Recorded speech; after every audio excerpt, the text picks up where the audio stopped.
Hello, my name is Bené Wilson. I am the editor of alldigitocracy.org, and I'm also on the board of the Online News Association and the National Association of Black Journalists. And I want to thank you all for joining us tonight for this Google Hangout on the JSK Journalism Fellowships.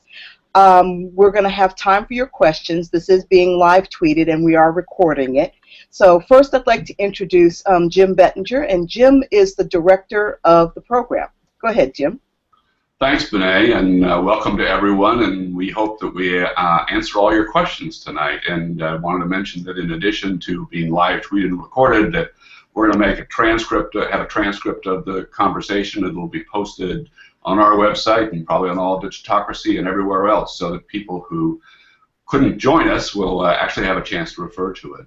We are a fellowship program that focuses on journalism innovation, entrepreneurship, and leadership.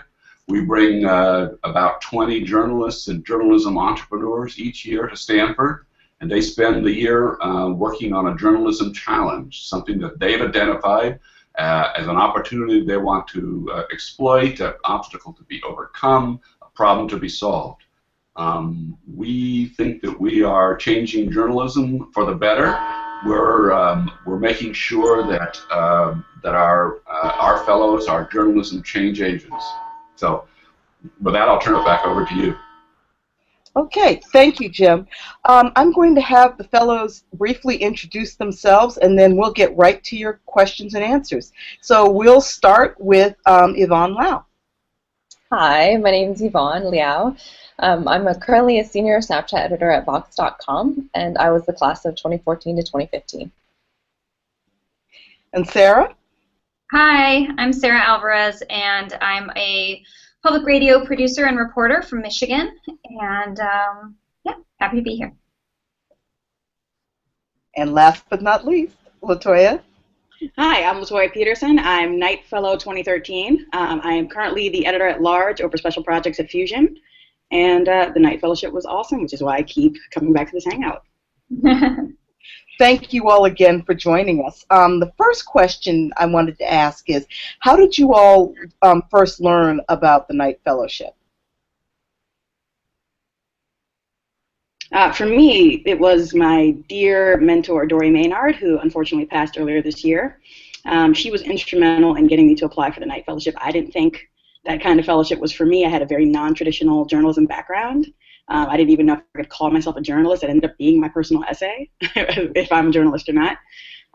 But Dory just insisted that this was something I needed to check out. It was something that was transformational. It was something that would really kickstart my career, and she felt like they would get as much out of it as I would get out of it. I don't know for what reason. But I applied, and the rest is kind of history. Yeah, I actually heard about it a few years before I had applied and felt that I just didn't have enough experience under my belt to actually apply. And then I think the year I actually did end up applying, I was at ONA, ended up going to a night mixer and talking to some current and previous fellows who were just really, really encouraging. And I think it was from their support throughout the application process and their encouragement that really pushed me to just finally give it a shot. And I'm so glad I did. I found out about it from a former fellow, Andrew Haig, and then, but I worked in Ann Arbor, and so there's another night program that is there, and so I would always meet a lot of their night fellows, but I decided that I wanted to apply for this program because there were some people here at Stanford that I really wanted to work with, and so that's how I found out about it, and that's why I decided to apply. And Latoya, you kind of touched on this, and I would like everyone to answer this question, but you know, the common phrase that I know that I've heard a lot of people say is, I'm not sure if I should apply. And I wanted to ask you in particular, and everyone else too, what do you say to people who know that you've been through this program and ask you that and say that phrase? What do you say to them? A lot of times I just tell them that's your own fear and insecurity talking, right? You shouldn't apply to this program if you're looking kind of for just a vacation that somebody subsidizes, and you shouldn't apply for this program if you don't have big ideas, right? I think that's the thing that kind of distinguishes the Knight Fellowships at Stanford, these large ideas, this transformative idea around what journalism could be and the future of journalism, right? If you just kind of want to chill back and do a research project, there's other fellowships for that. But if you fit that kind of interesting and you know there's like this problem in your heart that you feel like you just want to spend a little bit more time on, or there's something that really bothers you about media, there's something that you really feel like you could change, this is the fellowship. Yeah, I mean, I think LaToya summed it up really nicely, and Jim also commented on that too. Is just this is something catered to journalism entrepreneurs. So I think like when I talk to a lot of folks, it's people asking yourself, are you a self-starter? Do you have that mentality where you're very resourceful and you really just want to like create things and build things from scratch? And yeah, it starts with that itch of an idea. And if you have those things, even if you don't think you have the ideas clearly, but that's been kind of your career for a long time, I would definitely encourage people to apply, because you just really never know. I mean, speaking from personal experience, I was really intimidated to apply in the beginning because I wasn't quite sure if I fit, had enough experience, like just had enough years of experience under my belt to actually to actually qualify. And I think it speaks to how open the fellowship program is, and looking for qualified candidates, but also looking to change like what they're looking for too, and be open to the diversity of candidates that's coming out of an evolving journalism industry. Yeah, I didn't have a lot. I had another career before I was a journalist. I was an attorney, so I didn't have. I think I, had barely 5 years, and that was kind of like a stretch if I included like my internship and stuff. So I felt like I wasn't sure if I had enough experience either.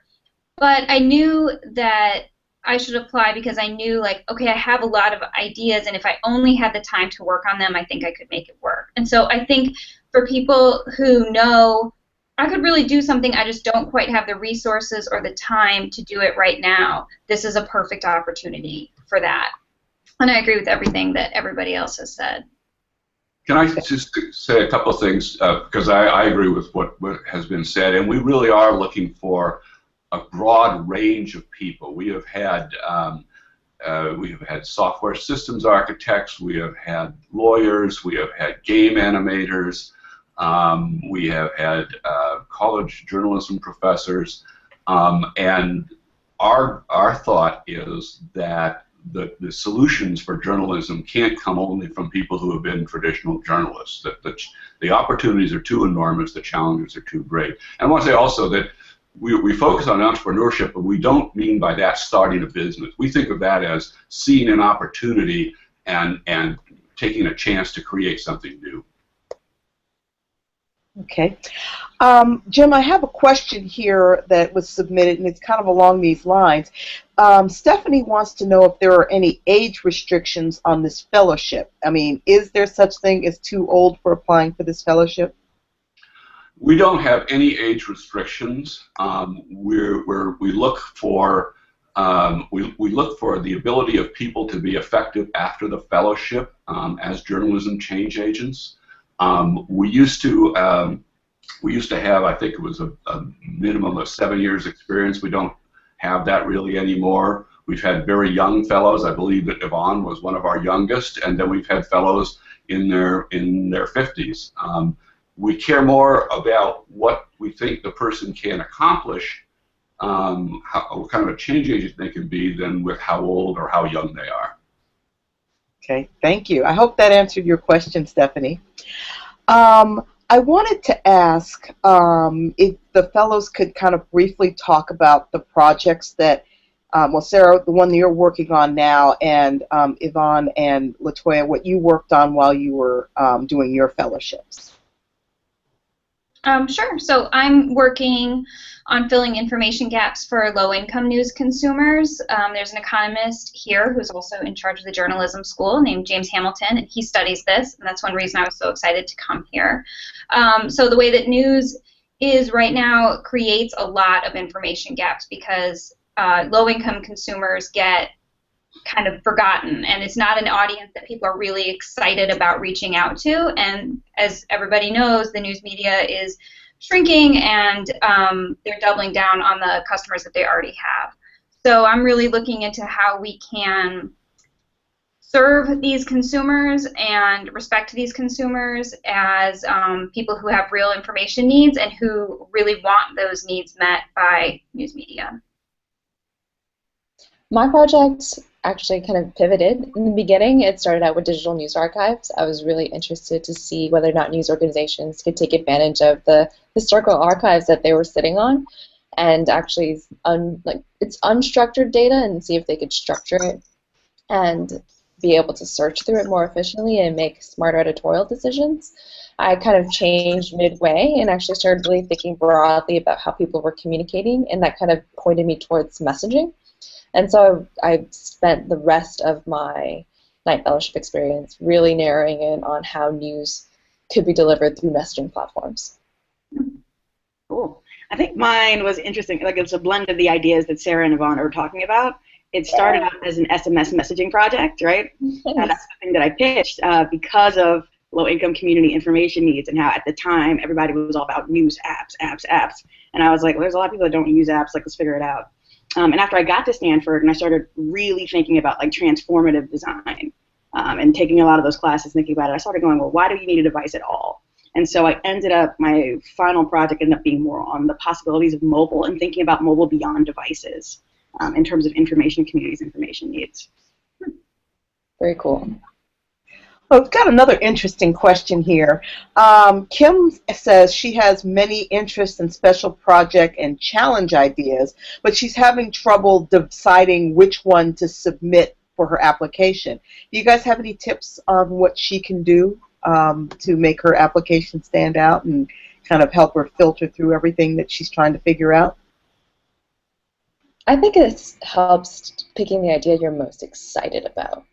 Like the one that you're able to talk to and describe to your friend about, and yeah, pure excitement. Because I think, at least in the beginning of your fellowship, you are going to spend some time kind of delving into it and pursuing it and seeing what's there. So, yeah, I would just follow the excitement. I think I would write down every single one of your ideas, right? Just put them literally down on a piece of paper or on some Post-its. We love Post-its at Stanford. We can't help ourselves. Put them on some Post-its, right? And then sit with them for a little while. I did this when I was like sketching out my documentary series, right? I ended up putting all the ideas I had on the wall and looking, and the places where the biggest ideas were clustered became episodes, right? And then for you, in terms of like thinking through your project, the ideas where you have kind of the most things firing off, or where you see like two things that naturally overlap, there's something for me about putting it down and then looking at it in a different format that really helps me clarify like what I'm looking for and what I want to do. Yeah, I'd also say, like, is there some kind of through line with all those things? Like, why do you have all those ideas? Are they similar? Is there something similar about them? That's just like what you were just saying. Yeah, and then so maybe if you're not ready to narrow, maybe you can go to that bigger idea that that these other ideas are really all about. Jim, I think this is a question for you. Deborah said that she applied for the fellowship last year and she's going to apply again this year, and she wants to know if she should submit the same thing that she submitted last year or something new. Well, only she can make that decision, but one of the things that we would advise people who are applying again, we do get a number of people who apply again, and we almost every year have somebody who was an unsuccessful previous applicant.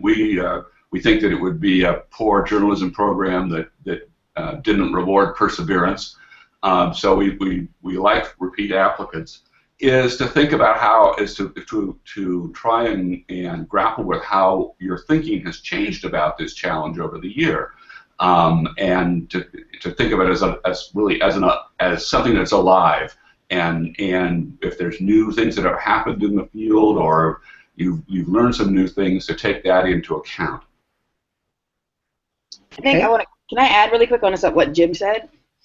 There was a fellow that I knew who was applying, and she got rejected the first round, and then she sent her application to me, and I read it because I knew her and I knew her work, and I was like, yo, like you're totally presenting yourself badly in this, right? You're kind of pitching a product like you would pitch to an accelerator and not like an idea. And then she got in the second time that she applied. I'm not saying talk to me. I'm saying find a fellow that knows your work or find a fellow that does something similar in a similar space, and then ask them if they will help you. And don't ask them if they will help you like 2 weeks before the deadline or a week before the deadline. Like, we got jobs, we have stuff to do, but we are really willing to help you like now. Like, this whole month is a really good time to try to reach out to other fellows, particularly in your same interest bracket, and say, can you help me out? Or, I wasn't successful the first time. Can you take a look at this application and see what we could do better? Okay, thank you. Then I wanted to ask if you guys could talk about how the Knight Fellowship has helped you develop your projects.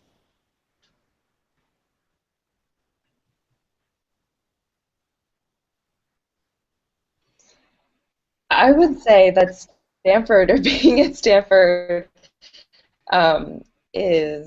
is an incredible resource. Like, Laura can talk about it, but you are exposed to so many incredibly smart, talented people, and I think Stanford itself cultivates an environment that's very research-focused, as well as very experimental. I think that's a testament to just being in Silicon Valley, and so the people here are very open to ideas, and I think being in that environment, you don't even realize how much it affects the way you are open to your own ideas and how you pursue your ideas. So I would say being in the environment is definitely one thing.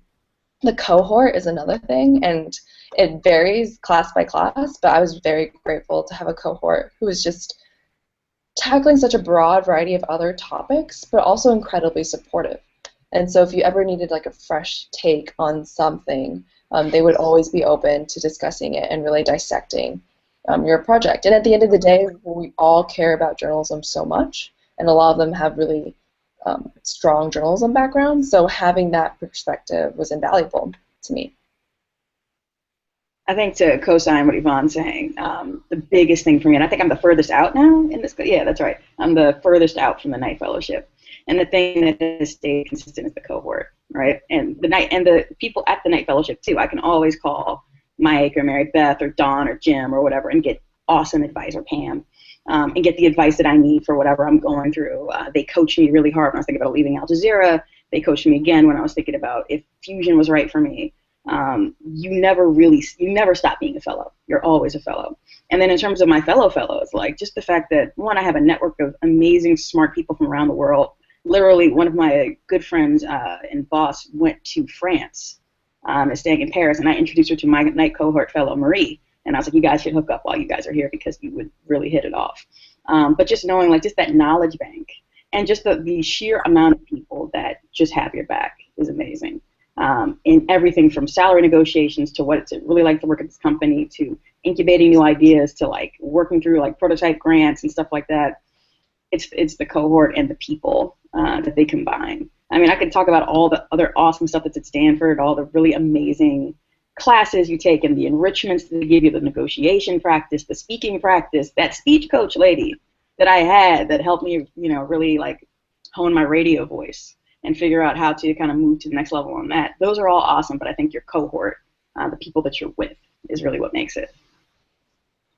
Yeah, I mean, I think in my cohort, and it's like it's amazing people, and they're super supportive of everybody's work. It's really cool. One of our fellows gave a talk yesterday, and like we were all there, and everybody.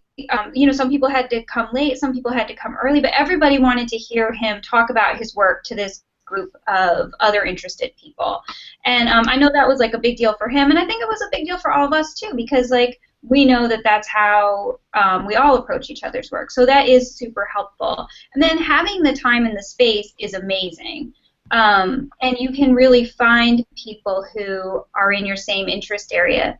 I think it's worth it to look ahead of time and see if there are people here who you're really excited about working with, and maybe even to reach out to them to see if they're willing to work with you. That's something that I did before I applied, and that made me feel a lot more confident too. And I think it made it fast for me to get my project off the ground with his help this year. Thank you.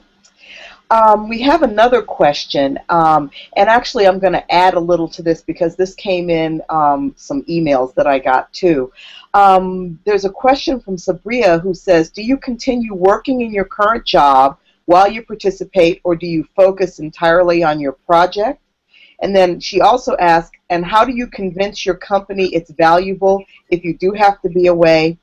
And then another part of the question is, if you do quit your job, how does the Knight Fellowship work with you after you finish your fellowship to help you find that next job? I know that's a lot, but...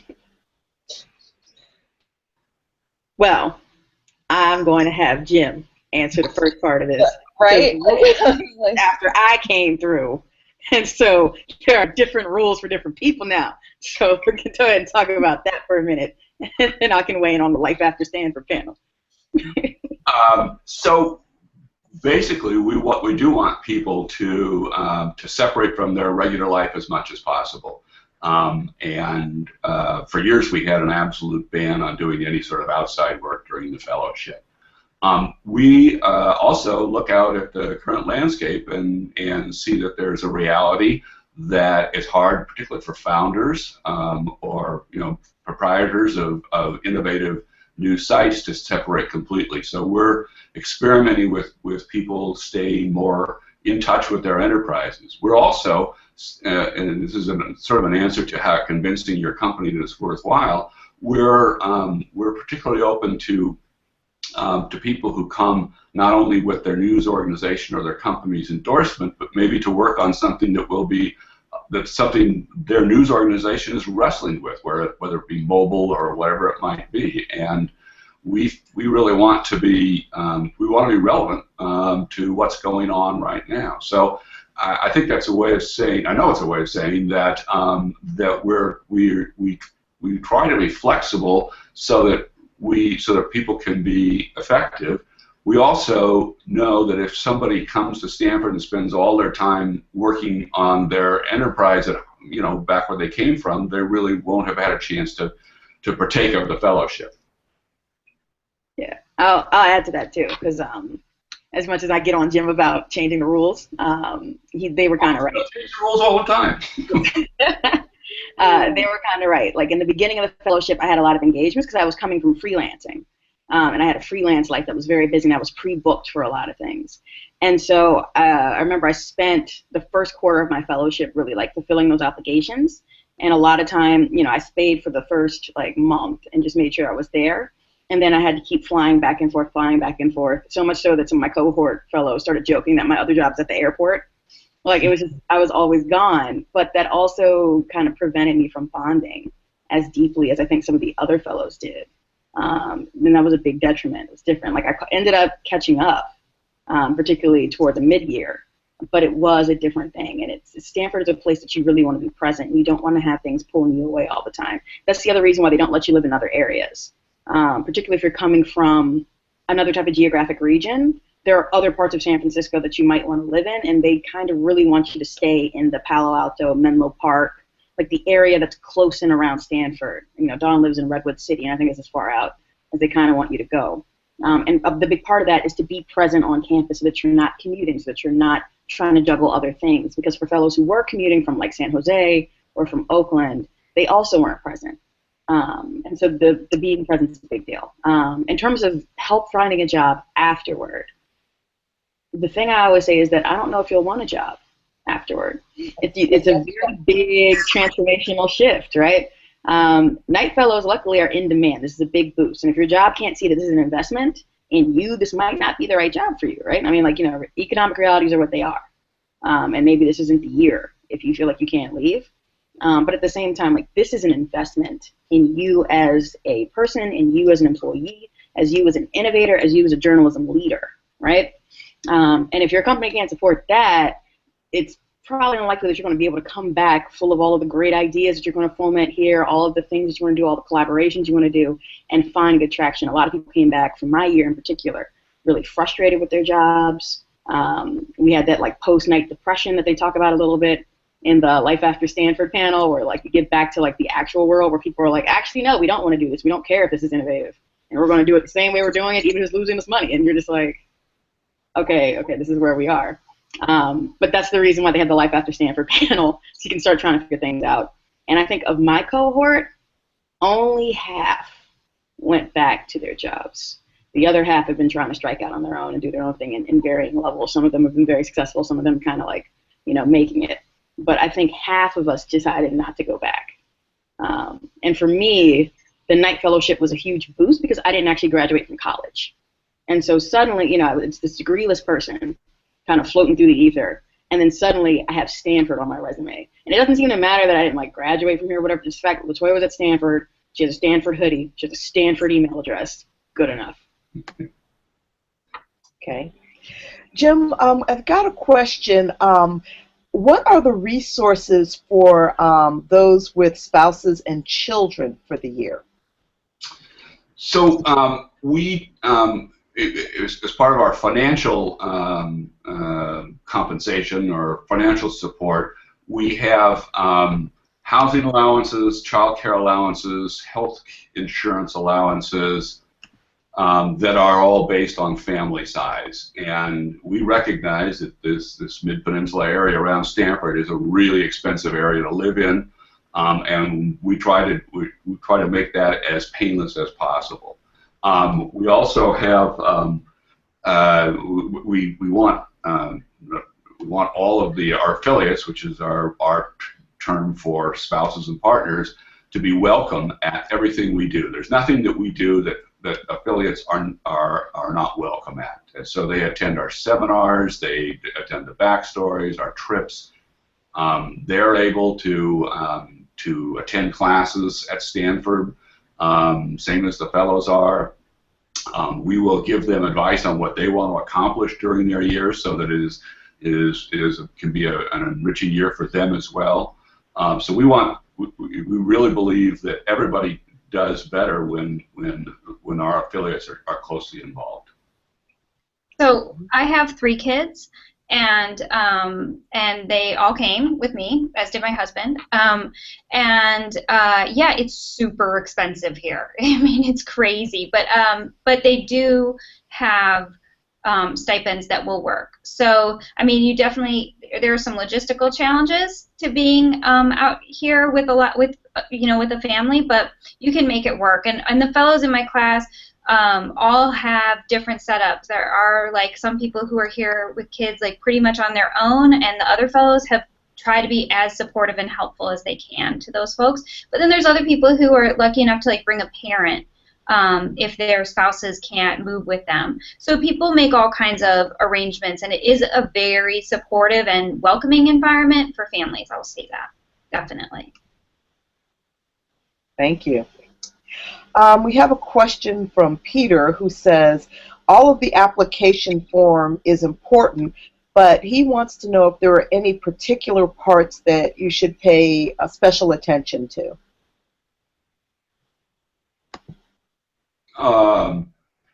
So let me answer that. There isn't one part that we sort of privilege over the others.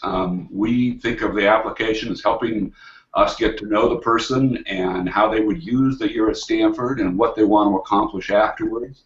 And so the journalism challenge is important, so is the journalistic autobiography, so are the recommendations, so is the work samples. It's all, I would say we consider it sort of holistically. We don't go through and give a score for each section. The important thing, I think the most important thing from our perspective is to be authentic. And not try to figure out what we want, but to propose what you want to do.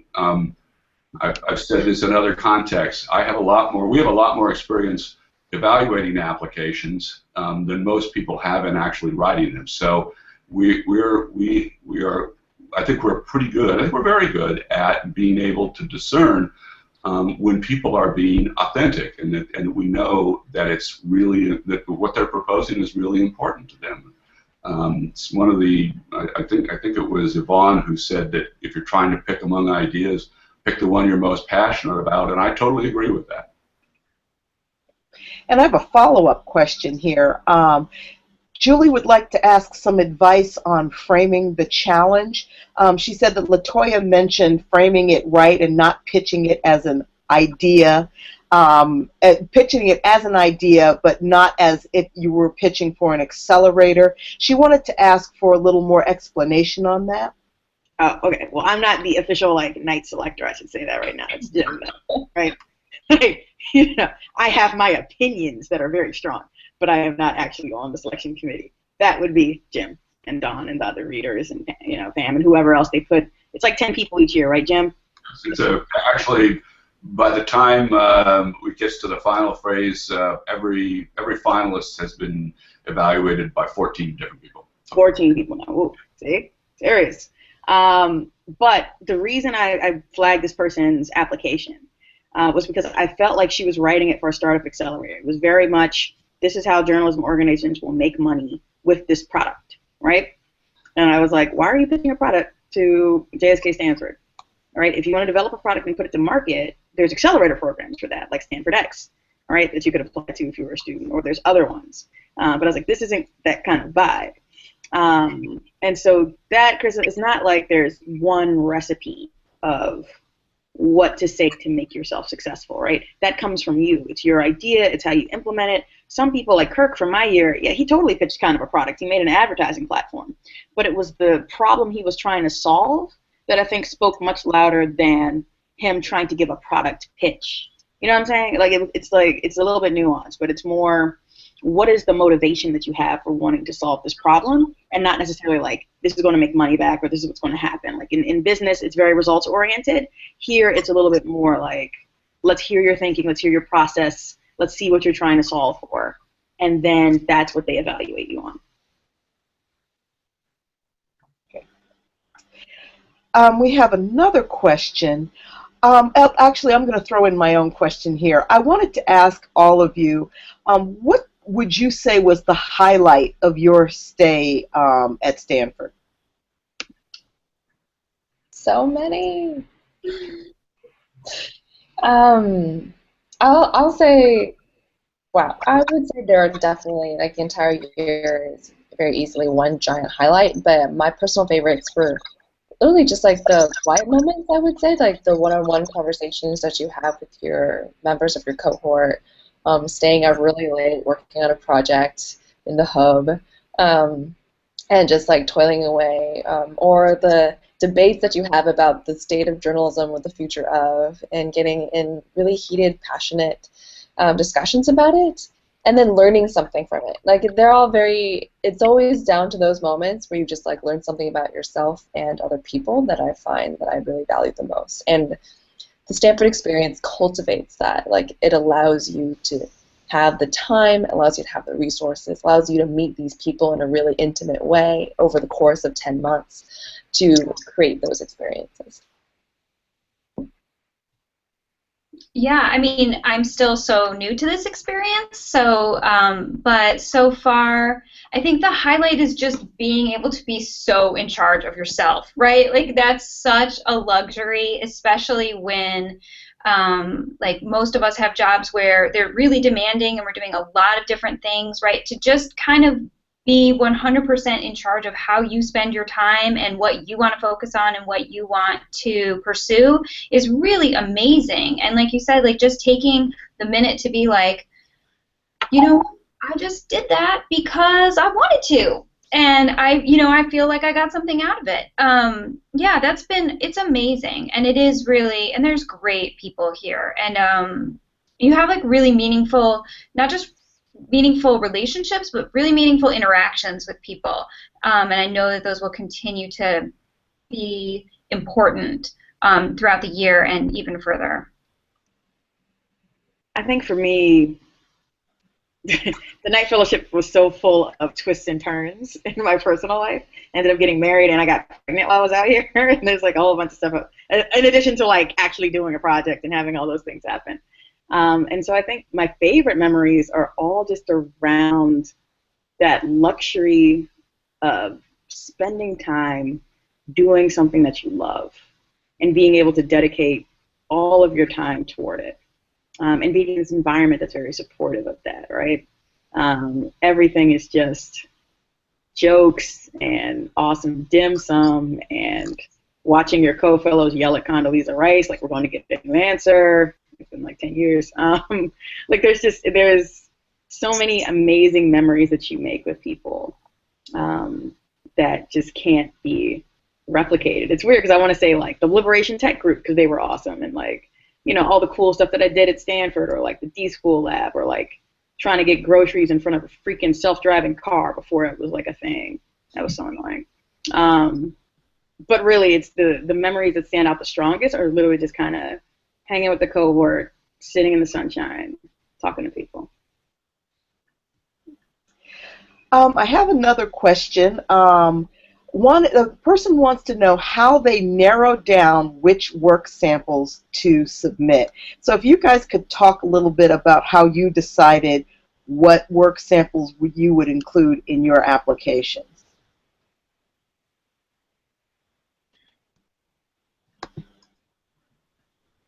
I can talk about mine since I did it very recently. Like, I can actually remember them. So I don't know, Jim, how you feel about this, but I definitely picked some stuff. I mean, I picked some stuff from very early on in my career that was definitely not the best produced stuff that I've ever done. So, but I felt like it really spoke to kind of what I wanted to do in the challenge. And so even though it wasn't perfect, I sent it in anyway because I really wanted to, I really wanted them to know, like, this is what I want to do, and if you don't like this, then maybe, then you're not going to be into what I want to do. So it wasn't all perfect, that's for sure. And I didn't do this kind of like super broad, like, this is me, this is all of me. It was kind of like, this is what I want to do, and this is how these pieces speak to that. I think that's emblematic of like that tone of being authentic.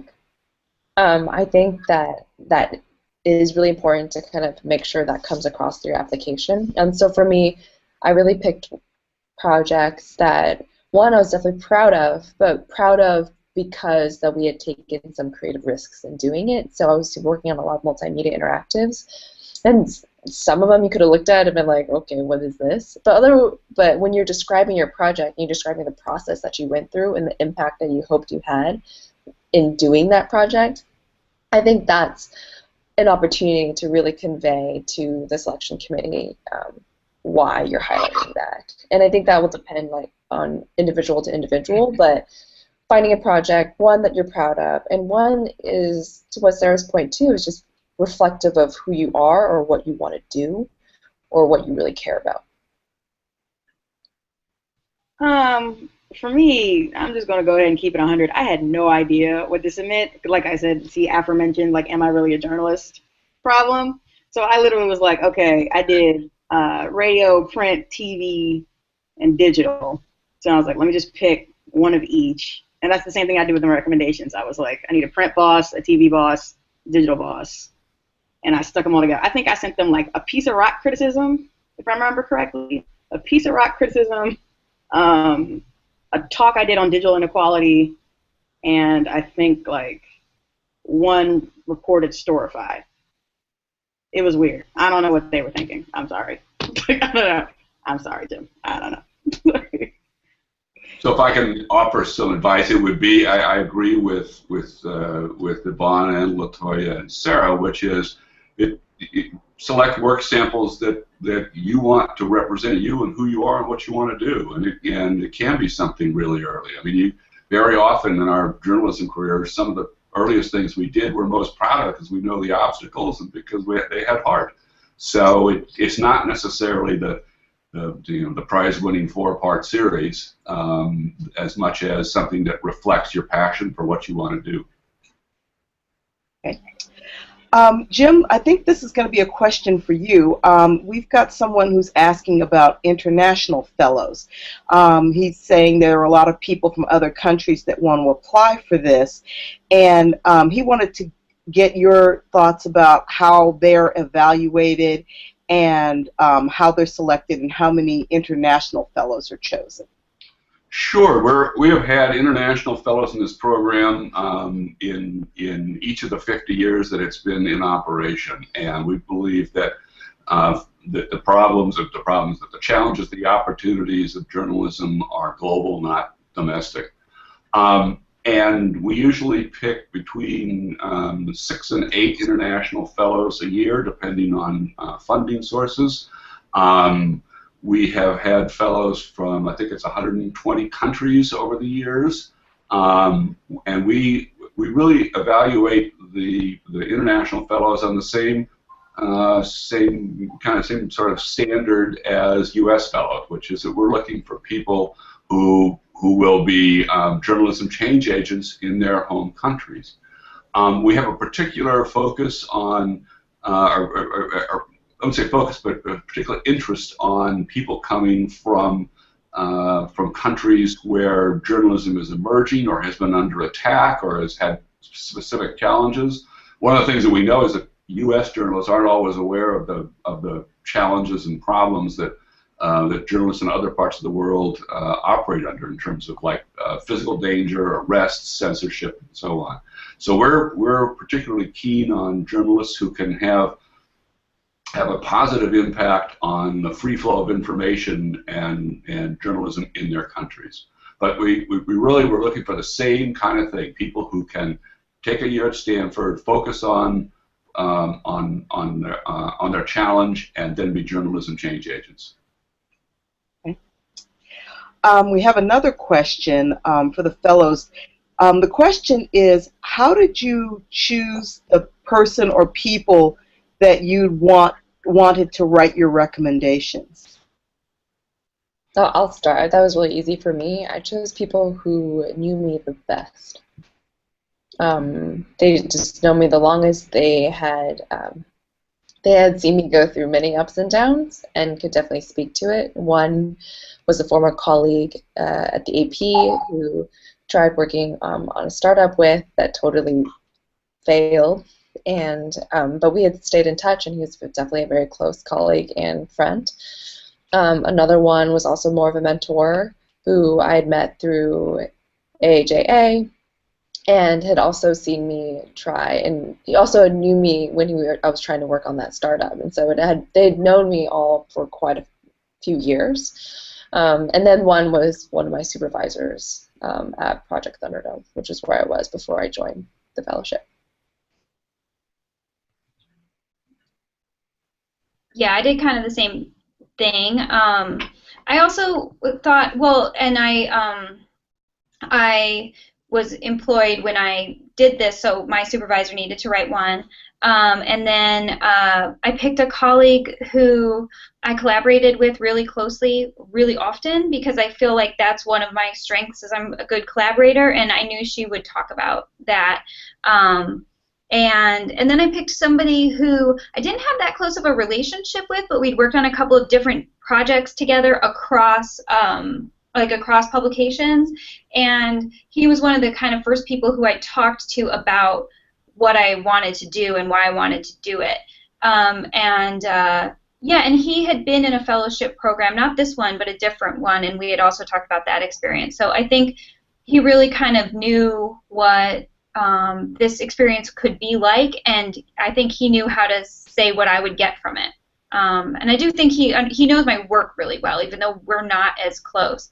And it's been really nice. Like, I do feel like those folks are really invested in me, and they're a support network that I'm talking to now about my challenge. Cool. I mentioned this in one of my last responses, but essentially I picked somebody from each space that I worked in. Somebody who I felt knew my work and could represent it well, but also just to kind of show that range of like, oh, she does this, she does this, she does this. Okay. Just add one thing to this, which is it's really important for people's recommenders to know what it is you want to do at Stanford, and to be able to speak to that. And it's always I like Yvonne's formulation, the people who knew her best. I have seen over the years letters of recommendation from people with big names, celebrities who didn't really know the person that they were recommending that well, and it really doesn't work to your advantage. We have a question. Diego asked, he said, I noticed many of the research challenges from previous years are pretty narrow in focus, and he's concerned that his may be a little too broad. Can you guys give him some advice about how he can kind of narrow his topic, make it a little more relevant and appealing?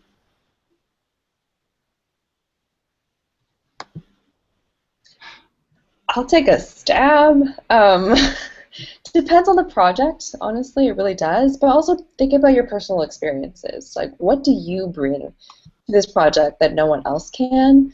And I think that's just going to be a testament of like the way that you see the world, the type of journalism experiences and skill sets that you bring to the table that other candidates may or may not have. So I remember distinctly that like during my interview, one of the other interviewers was saying like, oh yeah, who was a former Knight Fellow, was like, yeah, my project was actually very similar to the Digital News Archives one. And I was like, oh, okay.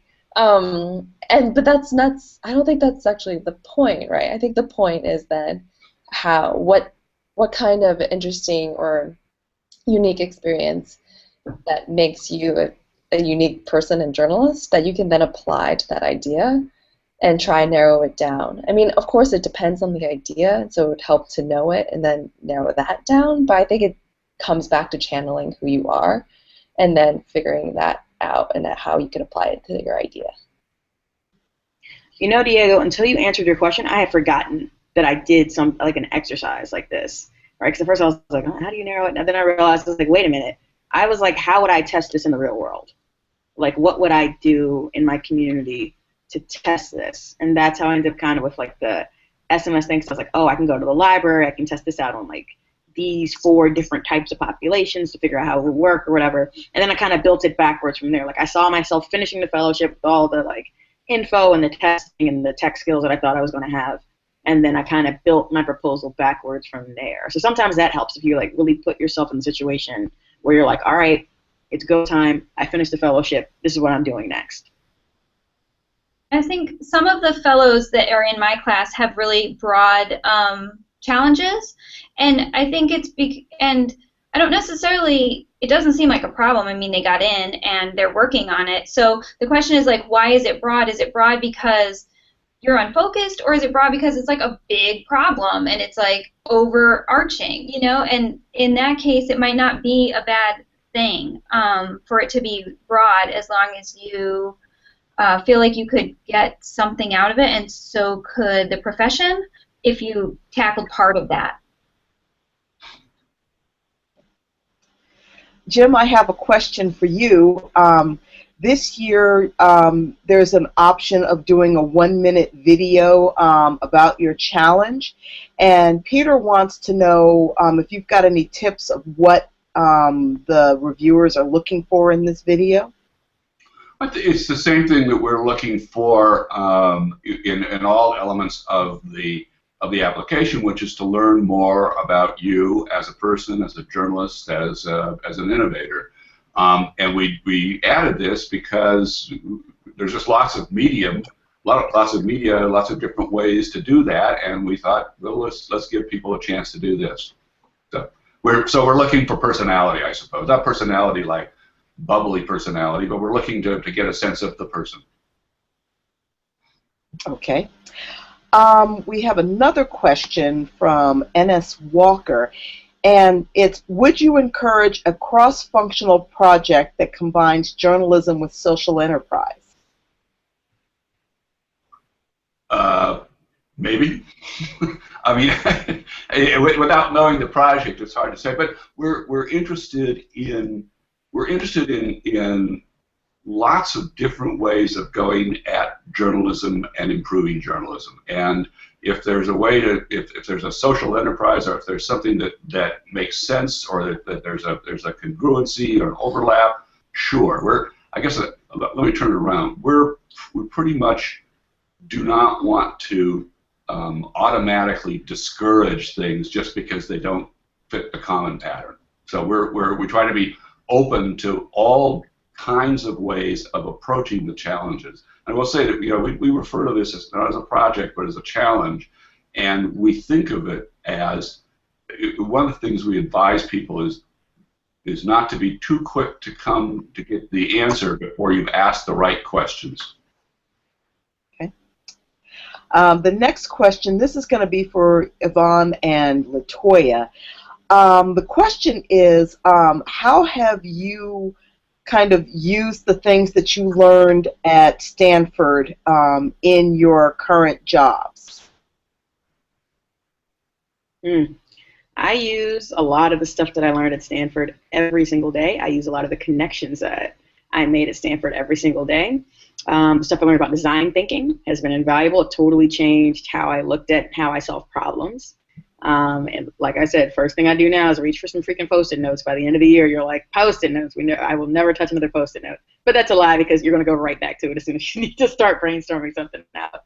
And in terms of just like thinking much bigger about the scope of something I can build, I think that was the biggest thing that changed, because Stanford is such a transformational place. The Knight Fellowships encourages you to be transformative in your thinking.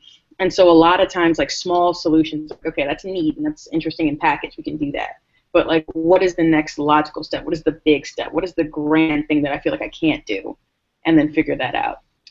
In terms of specific things, like classes, I took a class on nonprofit management.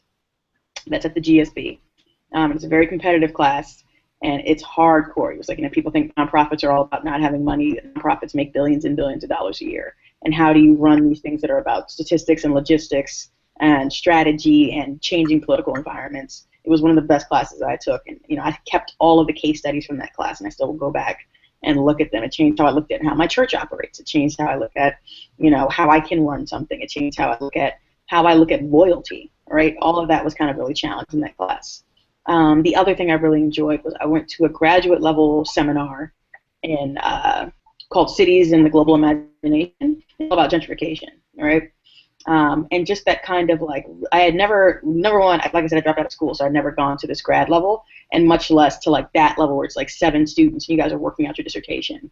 But it was so fascinating because it was literally like a literature review, right? You kind of get a book, and then you guys discuss it, you write it, you get the things, you build on it to the next one, the next one, the next one, and then you build onto your independent project. And it taught me a different way of thinking about and presenting the information and making a case and an argument in a way that even like litigation training hadn't taught me before. Yeah. I would definitely do that too. A lot of the classes go easily. Just being able to think about users first when you're trying to develop any type of products in journalism or any type of project when you're creating something for users. I think D-School really like hammers that in. I worked on a messaging project, so right now I'm working on Snapchat at Vox, which is a messaging platform. So that is literally my day-to-day evolution of the Knight Fellowship. I can't stop talking about the cohort, same with LaToya, because I think those connections will just like carry you through the ups and downs of whatever you do next. If we're talking about other types of classes too, I took improv, which was a great class at Stanford, and it just gives you a whole appreciation for what fun means and being able to think on your feet. The public speaking classes also just gave me another kind of confidence. And I would say, just to be short, but the entire fellowship experience gave me the confidence, I think, to lead my life in a very deliberate and proactive way that I'm incredibly grateful for. To just be more specific about that, it's like the things that I look for in a career also have to be balanced with what I want out of life. And that, I think, is something that comes out of what LaToya was talking about after that post-fellowship life, is what kind of job are you looking for? And I think you do have to be much more intentional about it, because you just had this amazing year where everything was intentional. Like, you knew you had 10 months from the beginning. You knew you were in this cohort that was not going to last more than those 10 months. So you had to be very intentional. And it also just causes you to be intentional for the rest of like other things that you lead in life. At least that's what it's done for me. And I think every day that's how the fellowship has affected what I do now. I've got one more. Jim, this one's for you. We have someone who's asking, as an international fellow, if their work samples are in another language, how do you guys handle that? We actually ask that they be translated, at least in summary, so that we can evaluate them. And that's we realize that that can be a little bit of an obstacle, but otherwise there's really no way for us to evaluate them. So we do ask they be translated. And then the follow-up was, does the fellowship program help international students who have visa problems or issues? So we actually, the way the visas work for our international fellows is that Stanford requests them. Our fellows come in on I think it's a research scholar visa, and they have to be requested by Stanford. And we do this far enough in advance so that you have a chance to work those out. We do help with that, and just once you get that J1 visa, then the families can come in on what's called a J2 visa. So there's a sort of a bumbling way of saying that this is something that is taken care of as part of the regular process. Fellows do not have to get the visas on their own. Okay. And then I have a question for all of the fellows. And this is going to be our last question. What advice would you give to those who may or who want to apply for this fellowship? Do it. Just go for it. Like, why not? You know, you should do it. It's a great opportunity. And I think the application process in itself, even if you don't get in, is really helpful and really helps you kind of figure out what it is you want to do and what you care about and what the constraints are that you currently have. So do it. Sounds great, yeah. I think if you're considering it, there's a reason why you're considering it. And I think, like, from the very beginning of this call, Latoya said it's probably your own insecurities or your own concerns. It's not. Yeah, just take the plunge. The process will be worth it, and you never know what might happen. I think that once you get over your fear of applying, right, and all the reason you're talking yourself out of it, right? I tried to talk myself out of it like 4 times, right? And I had enough accountability partners where they were like, Latoya, get it together. Like, you're going to turn that in. I'm going to make you sit here and turn that in. You're going to stop like talking yourself out of it. I think that the big payoff isn't necessarily in just getting it, right? I mean, that's a big part of it. But it's in creating the work document, like the other fellows have said. It's in going through this process. It's in, like Jim said earlier, perseverance, right? One of my favorite fellows, Attila, that was his 3rd time applying. And Attila had some serious chops. He was coming from Hungary. He had shut his government down through his radio show, and he still didn't get in twice. And he was like, literally, this is my last year. But he made it in my year because that's, you know, the way that God intended it to be, clearly. I had to meet TV and Attila. It worked out beautifully. So just, you know, learning to not give up, learning to see this possibility, and really going for your dreams. I feel like in journalism there's so much fear and there's so much uncertainty and there's so many people telling you to be grateful and to be quiet and to be smaller and to shrink, right? This is one of the ways in which you say, no, I'm not, because I want to grow and I want to shed light and I don't want to fear. I want to be hopeful. I want to be happy. I want to build. That's what this is. Preach. Oh, doorbell? No. I want to thank you all so much for doing this. This is the 4th year I've done it, and it's just always a pleasure. I always learn so much, and I know that this particular hangout has an effect. I've talked to people who said they really appreciate the advice that they get from it. And I would be remiss if I did not, again, thank Jim Bettinger for everything that he's done to kind of really promote diversity for this fellowship, because it's so important. And just to see what you guys are doing and what some of the other fellows, past fellows, are doing, it's just amazing. And Jim, I hope that, you know, you see that as part of your legacy and a testament to the good works that you've done. So I'm sorry, I hope I didn't embarrass you. No, thank you very much. I'm proud of what we've done. I'm proud of Latoya. I'm proud of Sarah. I'm proud of Yvonne. I'm proud of our fellows and the difference that they make. I'm proud it's all women of color this time. Mm. This is the best ad we have. I want to like screen grab it and be like, yeah, this is us. This happened. This happened. Well, yeah, thank you all so much. I really appreciate it. And everyone, just have a great evening. Yeah, thank you. Bye. Apply, apply, apply, apply. Bye.